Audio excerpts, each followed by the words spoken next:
Hey, fourth period. So we're taking a look at our next lesson, which is 4.9, solving inequalities. We have spent some time yesterday solving equations, and we also spent time before the break solving equations, so this is just taking it another step forward. So let's get started with our first example question. So it asks us, what is the solution set to the inequality 5q plus 10 is greater than 20? Express the solution set in words, in set notation, and graphically on a number line. So by the end of today, you should be able to express your answers to these problems in those three methods, which again we've done before when solving regular equations. So taking a look at this problem here, we know that we need to solve 5q plus 10 is greater than 20. Now the great thing about inequalities is you pretty much solve them the exact same way that you solve equations. There are a couple cases where you have to do some different things, but we'll talk about that when we get there. So if I'm solving this first equation, I'm looking on the side with the variable because I know I want to get the variable by itself. I see that there's two operations happening here. The variable is being multiplied by 5, and then we are adding 10. Okay, when you're solving for the variable, you want to work furthest away from it and then do the last thing that's next to it. So I can't get rid of this 5 until I get rid of this 10. So I have to undo this addition first. So now we should know that in order to undo addition, we need to do the opposite, which is subtraction. So we need to subtract 10 from each side. That cancels that out.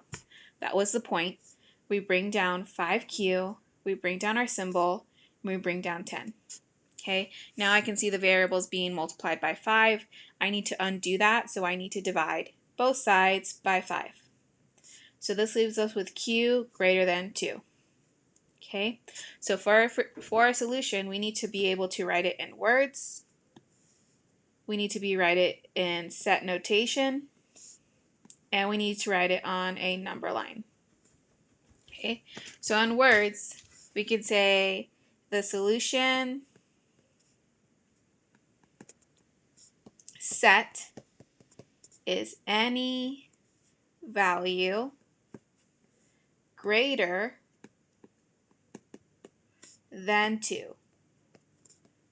Give you a second, make sure you write that down. If you don't have it written down, please pause and write it down. If I wanted to write this in set notation, we've gone over this before. Remember, we have to write the squiggly brackets. Okay, we want q such that q is bigger than 2. Just like that. Okay, and last, looking at the number line, we've talked about this before as well. I know if I want a solution set on a number line and I know I need it to be greater than 2, then at least I need 2 on the number line. Okay, now the really interesting part here is that greater than means I can have any number that's bigger than 2, but I can't actually have 2. So in order to show that I can't actually have 2, I need to make an open circle around 2. And then I'm going to shade this direction. I'm going to make it nice and dark so we can tell that I'm saying that I have all the numbers to the right. Because all of the numbers to the right of 2 are the numbers that are greater than 2.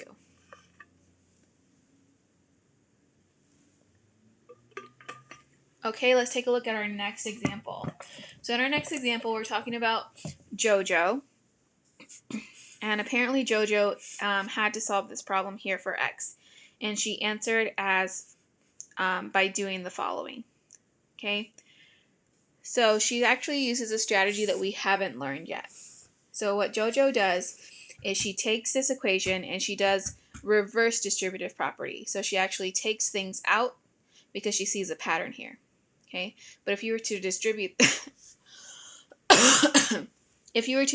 this, you would actually see that we get 6x plus 12 and 3x plus 6 here. Okay, so after she does that, she sees these two are the same, so she divides both sides by x equals 2, and she ends up with 6 plus 3 because they cancel out. The only thing that's wrong here, well, one, I said it wrong. This is 6 less than 3. Now, if you're thinking about what you know about numbers, we should know that we know 6 can never be less than 3. So this right here is actually impossible. So because she realizes this is impossible, she decides that there's actually no solution to this inequality. That means there's no number we can plug in for x that's going to make this true. Okay, so we're going to actually solve this the way that we know how to solve it and see whether she is right or if she is wrong. Okay, so we have this equation 6x plus 12 is less than 3x plus 6. So I want to solve it the exact same way that I'm used to solving it. Okay, I look at the equation, I ask myself, do I need to distribute? There's no parentheses, so I don't need to distribute here. The next thing I do is I look at one side. So looking at 6x and 12, can I put those two items together? No, I cannot put those two items together because this one has an x and this one does not. I look at the next side. Can I put those two items together? No, I cannot. So then I start asking myself, is there variables on both sides of this inequality? And there are. Great, let me move one of them. If I'm used to moving the smallest one, then I should be moving 3x. And 3x is positive, so in order to move it, I need to do the opposite, which is subtract. So that means I'm going to subtract 3x from each side.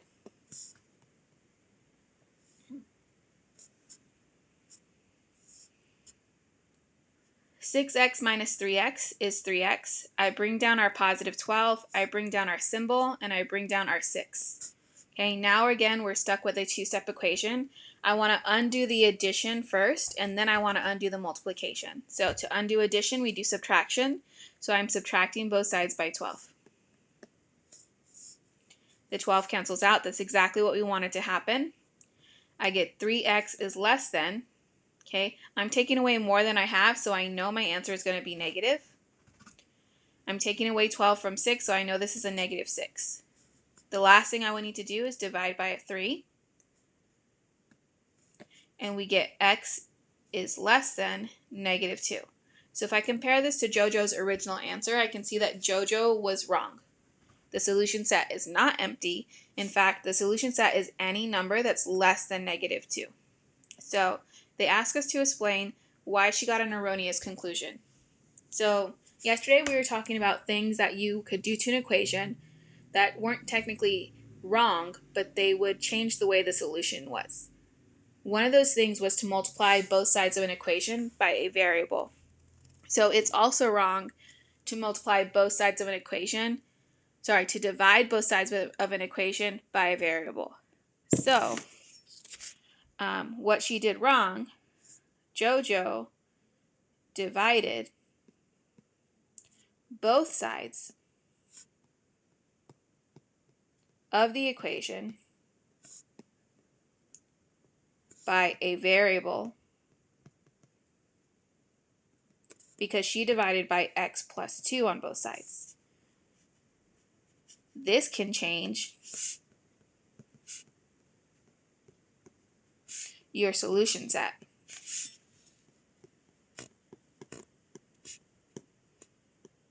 Okay, so just like yesterday I said, it's not that you can't do these things, it's that when you do these things, you need to be aware of how they are changing your solution. Okay, let's take a look at our last two examples, and then you will have time to do some group work. So let's look at number 3. It says, solve negative q is greater than or equal to negative 7 for q.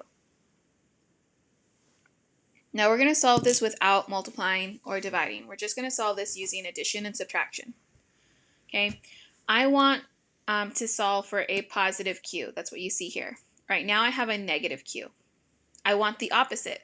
So one way I can get the opposite is by moving it to the other side by doing the opposite operation. So this is negative, so one thing I could do is I can add q here, bring down my symbol. Well, I guess I don't need my symbol yet. And I can add q over here. When I do that, minus q plus q, that cancels out because it equals 0. So write your 0 there, or else you're going to get confused. Bring down your symbol, and now I have negative 7 plus q. Okay, now I have a positive q. Unfortunately, it's not by itself. It's with this negative 7. So I need to get rid of that negative 7.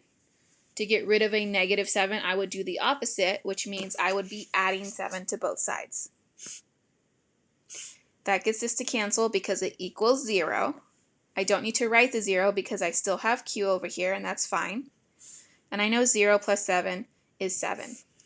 So I have this statement which says 7 is greater than or equal to Q. I need to be able to write this both ways. This also means that Q is less than or equal to 7. Okay, so for example, if I said, this is like saying Kaya is taller than Miss Rico. Miss Rico is shorter than Kaya. They are both saying the exact same thing, they just look different. You need to be able to write them backwards and forwards because the statement's really important. Okay, so this is how we would write it in words, in set notation, and on a number line. So in words, we can say the solution set is any value less than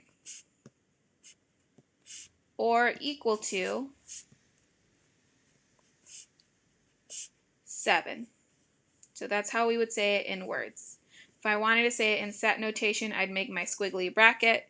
I'd say, hey, I'm talking about Q. I want Q such that Q is less than or equal to 7. That would be set notation.